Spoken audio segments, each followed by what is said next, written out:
आज की कहानी है गायत्री साधक मौनी बाबा।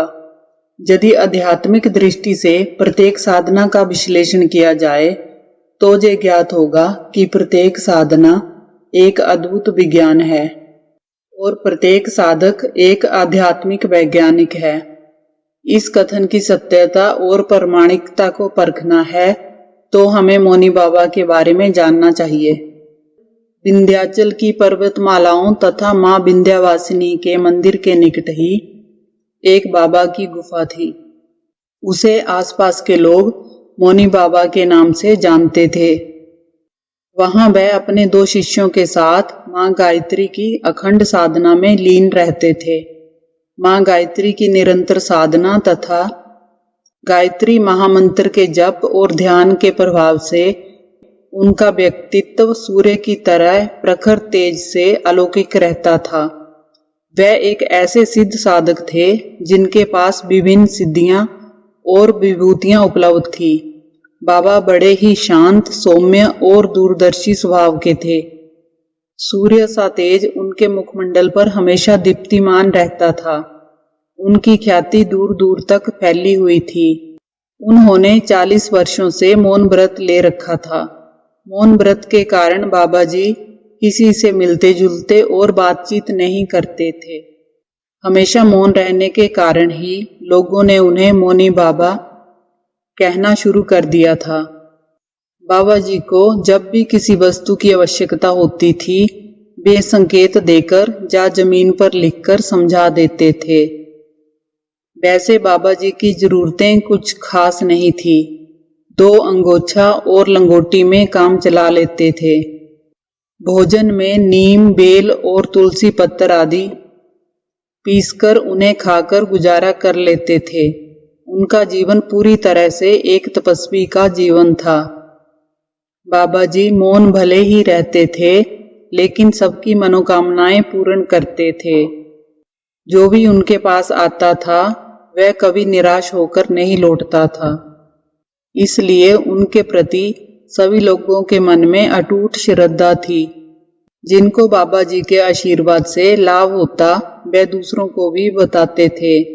लोगों की समस्याओं का कोई अंत नहीं था और हर व्यक्ति अपनी समस्या को दूर करना चाहता था।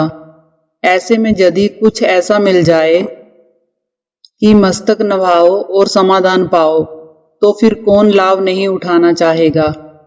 इससे दिन प्रतिदिन बाबा जी की गुफा पर लोगों की भीड़ बढ़ने लगी जिससे उनकी साधना में विघ्न पड़ने लगा।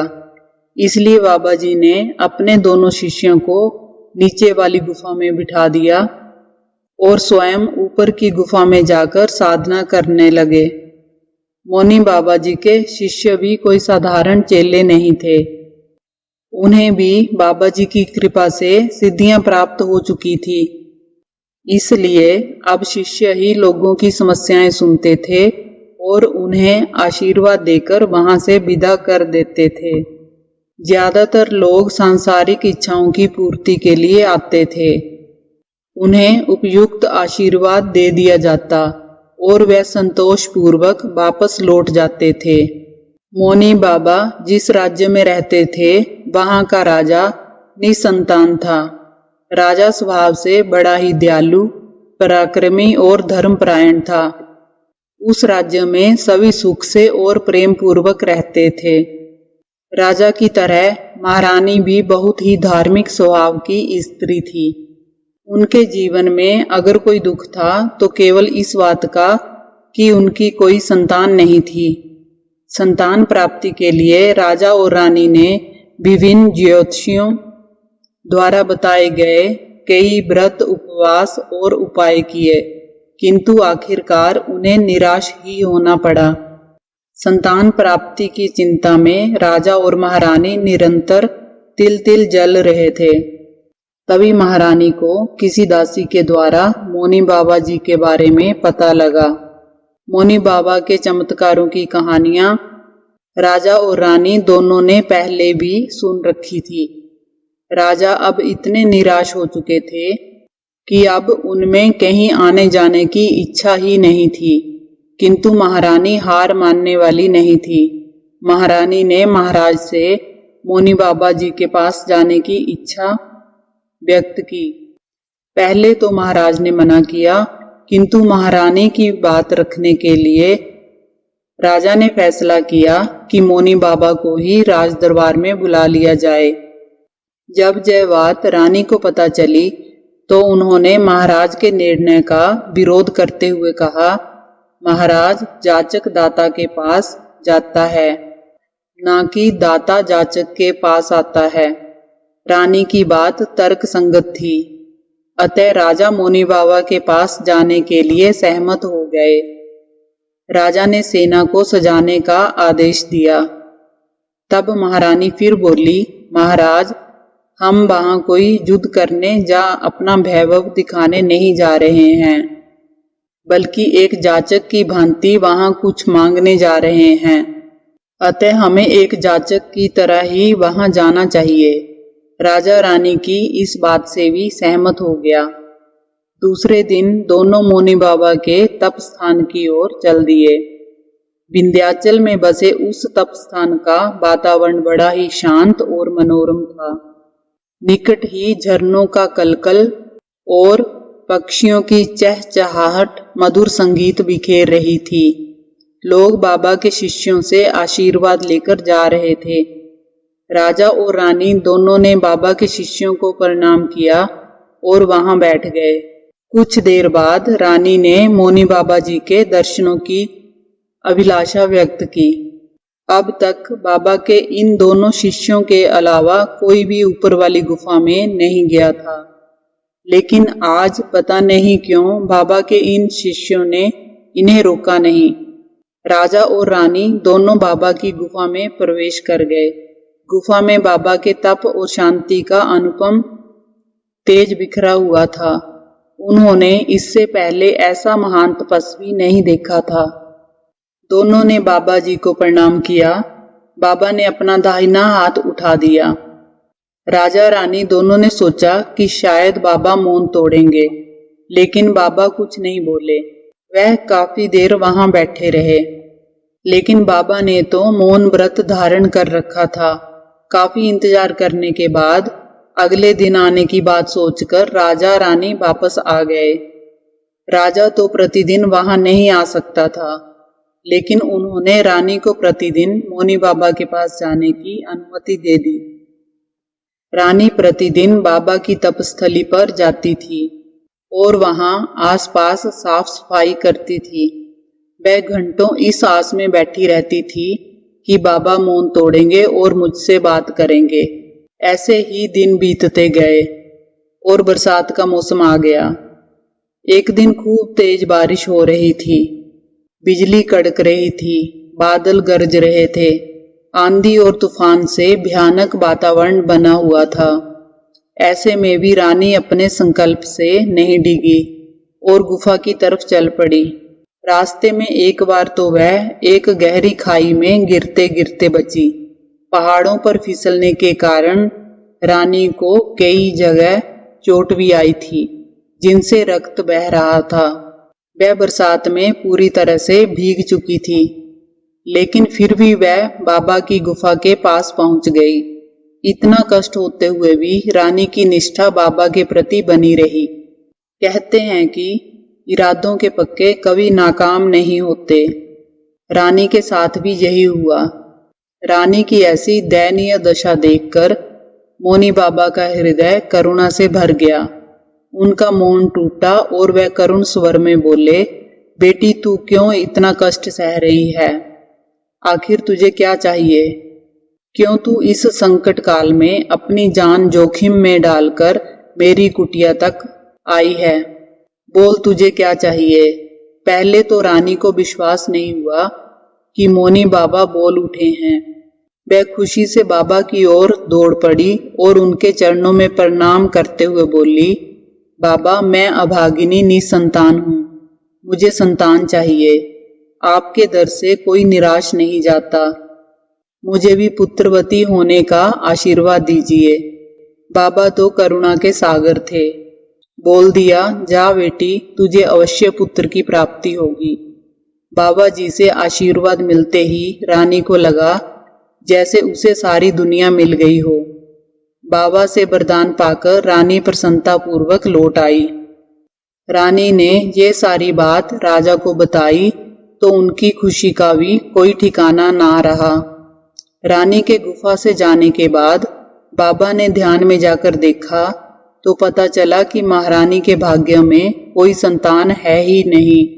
लेकिन मौनी बाबा तो आशीर्वाद दे चुके थे। उनका आशीर्वाद झूठा कैसे हो सकता है। उसी क्षण उन्होंने निश्चय किया कि मैं स्वयं रानी की कोख से जन्म लूंगा। उन्होंने समाधि लगाई और अपने प्राण त्याग दिए। दूसरे दिन जब महारानी बाबा के तपस्थान पर पहुंची तो बाबा का पार्थिव शरीर पड़ा था और दोनों शिष्य उनके अंतिम संस्कार की तैयारी कर रहे थे। रानी दुखी होकर लौट आई। बाबा के आशीर्वाद के अनुसार कुछ दिनों बाद महारानी गर्भवती हो गई। राजमहल में चारों ओर खुशियों का माहौल छा गया और महाराज के नीरस जीवन में फिर से मधुरता आ गई। समय आने पर एक सुंदर राजकुमार ने जन्म लिया, लेकिन काफी समय तक उसने बोलना शुरू नहीं किया। वह जन्म से ही मौन था। वह कुछ भी बोलता नहीं था। राजा ने अनेकों वैद्य और ज्योतिषियों को बताया, लेकिन कोई भी राजकुमार से एक भी शब्द ना कहला सके। वैसे राजकुमार के शरीर में ऐसी कोई कमी नहीं थी कि उन्हें गूंगा कहा जा सके, लेकिन फिर भी जब सभी प्रयास निरर्थक हो गए तो राजा ने घोषणा कर दी कि जो कोई भी राजकुमार को बुलवा देगा उसे आधा राज्य दिया जाएगा। मेधावी राजकुमार ने कुछ ही समय में सारी विद्याएं सीख ली और सभी कलाएं सीख ली। एक दिन राजकुमार मंत्री के पुत्र के साथ शिकार खेलने के लिए जंगल में गया। राजकुमार को हिंसा बिल्कुल भी पसंद नहीं थी, लेकिन फिर भी वह मंत्री के पुत्र के साथ गया। उस दिन सिपाही दिन भर भटकते रहे, लेकिन कोई शिकार नहीं मिला और शाम हो गई तो वापस लौटने लगे। तभी रास्ते में एक झाड़ी में से एक हिरण के बोलने की आवाज आई। सिपाही हिरण पर टूट पड़े और उसे मार दिया। हिरण की दयनीय दशा देखकर राजकुमार का हृदय करुणा से भर गया और वह बोल उठे, तू क्यों बोला? आज तू नहीं बोलता तो बच जाता। देख, मैं बोला तो मुझे दोबारा जन्म लेना पड़ा और तू बोला तो तुझे मृत्यु के मुंह में जाना पड़ा। हाय रे भाग्य! बिना सोचे समझे बोलना भी कितना दुखमय हो सकता है। जब राजकुमार खुद से ये बात कर रहा था, उस समय मंत्री का लड़का उसके पास ही खड़ा था। वह राजकुमार के बोलने से हैरान था। उसने तुरंत राजमहल जाकर राजकुमार के बोलने वाली घटना महाराज को कह सुनाई। पहले तो राजा को विश्वास नहीं हुआ। फिर उसने पूछा, क्या सच में राजकुमार बोलता है? क्या राजा से झूठ बोलने की सजा तुम जानते हो? मंत्री का लड़का बोला, महाराज, आप खुद ही राजकुमार से पूछकर देख लीजिए। प्रत्यक्ष को प्रमाण की क्या आवश्यकता है। भरी सभा में राजकुमार को बुलाया गया। सभी उत्साहित थे कि आज राजकुमार बोलेगा और वह ये भी जानते थे कि अगर राजकुमार नहीं बोला तो मंत्री के पुत्र को फांसी की सजा होगी। राजकुमार आया और उसे बोलने के लिए कहा गया, लेकिन राजकुमार गूंगे की तरह ही खड़ा रहा। तब राजा को बहुत गुस्सा आया और उसने मंत्री के पुत्र को फांसी की सजा देने का आदेश दिया। राजा ने सोचा, मंत्री के पुत्र ने आधे राज्य के लोभ में आकर मुझसे झूठ बोला है। जब जल्लाद आया और मंत्री के पुत्र को फांसी होने ही वाली थी तो राजकुमार चिल्ला उठा, उसे छोड़ दो। राजकुमार के ये शब्द सुनकर सभी के चेहरे खिल उठे। इसके बाद राजकुमार ने अपने पूर्व जन्म की सारी घटना बताई। राजकुमार बोला, महाराज, मैं विंध्याचल के पर्वतों में रहने वाला वही मौनी बाबा हूँ जिसके पास आप और महारानी पुत्र प्राप्ति की कामना लेकर आए थे। रानी की श्रद्धा और निष्ठा देखकर मेरा हृदय करुणा से भर गया और मैंने उसको पुत्रवती होने का आशीर्वाद दे दिया। किंतु मुझे बाद में ज्ञात हुआ कि रानी के भाग्य में कोई संतान नहीं थी।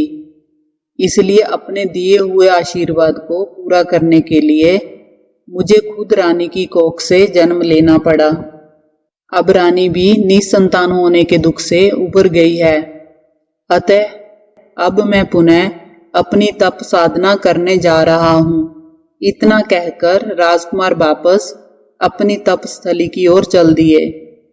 अब राज्य में जहां एक ओर राजकुमार के बोलने की खुशी थी, वहीं दूसरी ओर उनके चले जाने का दुख भी था। साधना की महिमा यदि समझनी हो तो मौनी बाबा को समझ लो, जिन्होंने गायत्री साधना के लिए अपना सारा राज्य छोड़ दिया, जिन्होंने एक स्त्री की अभिलाषा पूर्ण करने के लिए स्वयं का एक जन्म तक न्यौछावर कर दिया। धन्य है वह संत और वह लोग जिन्हें ऐसे संत के दर्शन का सौभाग्य प्राप्त हुआ। आपको ये कहानी अच्छी लगी हो तो वीडियो को लाइक करें, चैनल को सब्सक्राइब करें। कहानी को अंत तक देखने के लिए आप सभी का धन्यवाद।